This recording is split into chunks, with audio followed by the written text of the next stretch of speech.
All right, so for number 6, it says to find the period of the trig functions. So what you have to know is if it is the cosecant or the secant, your period is going to be 2 pi over k. And if it's tangent or cotangent, it's going to be pi over k. So your k value for both of these is 1. So your period was 2 pi.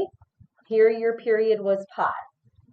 Okay, now it also asks you the number of periods graphed in the interval negative 2 pi to 2 pi. What is the distance in radians from negative 2 pi to 2 pi? 4 pi. So if you know the distance is 4 pi and the period is 2 pi, how many complete periods are graphed? 2, because you just divide. Okay, for this one, the distance is still 4 pi, but what's your period? Pi. So 4 pi divided by pi is 4. Okay, so it really is that simple. It's just how many periods that you have there. Okay, and it's only negative 2 pi to 2 pi, so it doesn't include this last unit on your graph. Okay? All right, now we have to know how asymptotes are formed. They are formed when a function is undefined. So when you are doing the cosecant, you have to remember the cosecant is 1 over the sine. So this is the same thing as doing 1 over the sine of x plus pi over 2. Because that's going to help you remember, oh, it's undefined when you divide by 0. Okay, so when you're doing the asymptotes and you're including your phase shift, because you do have a phase shift here, okay, you know that the asymptotes are going to be wherever the sign is 0. Okay, so the asymptotes occur where the sign is 0. Okay, so those graphs we should know very well. Where is the sign 0? Where is the sign 0? I'll sit here for 5 minutes till you guys tell me, because that's a pretty easy question. Where's the sign value 0? 0. Where else? So sine is the y-coordinate. Where is the y-coordinate 0? Pi. And then you can loop back around in 2 pi. Okay, all you really need is 0 and pi, that's fine. Your phase shift is going to be negative pi over 2. So if you apply the phase shift, that is going to give you where your asymptotes are. Okay, so 0 minus pi over 2, negative pi over 2.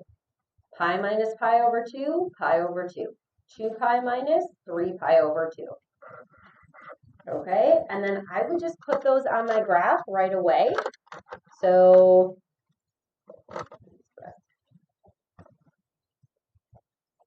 you can see what your units are. You cannot change those.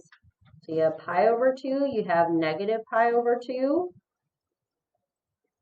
Okay, and you have 3 pi over 2. And that is going to relay the pattern. 4 units, 4 units, 1, 2, 3, 4 units. Okay, and then you know halfway in between them is where it's going to reach its max and its min. So your max is always going to be equivalent to the value of A.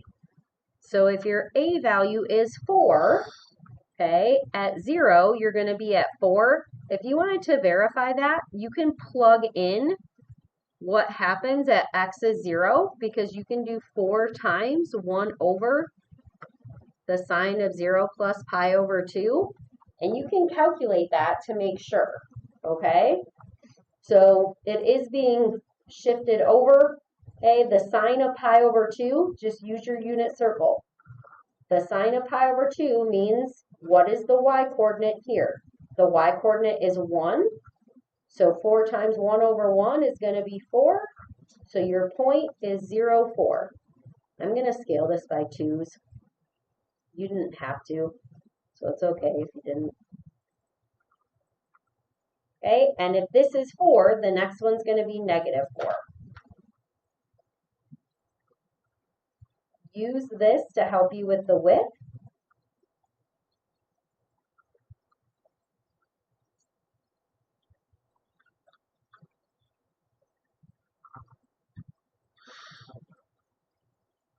Okay, so it all goes back to that reciprocal function.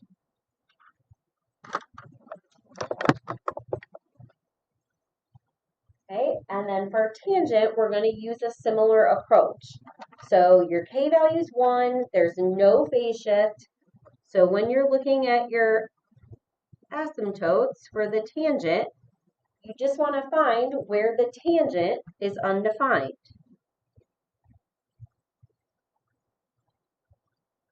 Okay, now some of you, because through graphing, might already have that memorized, that's fine. Okay, this is for people who just need an extra way to figure this out if they aren't sure. Okay, so tangent is undefined when 0 is in the denominator. So here you have 1, 0, here you have 0, 1, here you have negative 1, 0, here you have 0, negative 1. So the tangent is y divided by x. So the tangent is undefined when your x value is 0. Okay, the cotangent is undefined when your y value is 0. So if you have the tangent, the asymptotes are going to be at pi over 2 and 3 pi over 2, also at negative pi over 2. And then for the cotangent, it would be at 0 and pi and 2 pi. So you can always use the facts of the unit circle to help you. There's no phase shift, so I don't have to apply that. These are it. Okay, it's just your pi over 2 and your negative pi over 2. Okay, so at pi over 2, I'm putting in my asymptote, and now I've set my pattern. It's every 4. Okay, 1, 2, 3, 4. All right, so then again, I have to figure out, well, you really know, it's going to be your x-intercepts. Okay, so your x-intercepts, is going to be where your tangent value is 0. Okay, so ask yourself, where is your tangent 0? Well, tangent 0, when you have 0 in the numerator. Okay, so where y is 0, that's where your x-intercept is. So 0 and pi and 2 pi. Okay, so 0, pi, 2 pi, but you're going to be able to figure that out based on the pattern. The last thing you have to do is find that special point. The special point is pi over 4, 1. Okay, we call that the original point because when you plug in pi over 4, you get 1.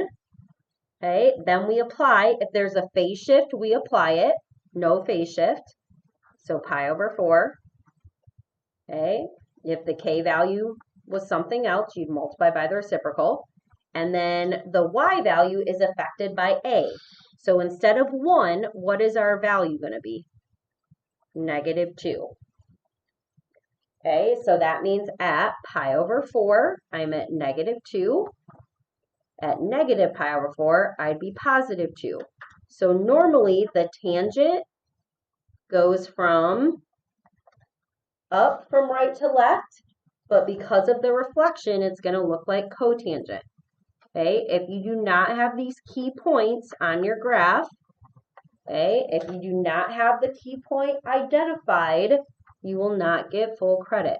It will say that in the directions that you have to make sure that you have your key points on there, okay? What questions do we have on these two? On the graphs.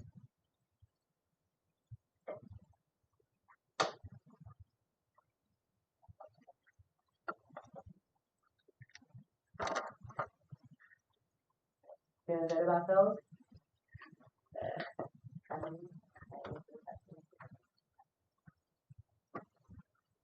All right, then let's check number 7.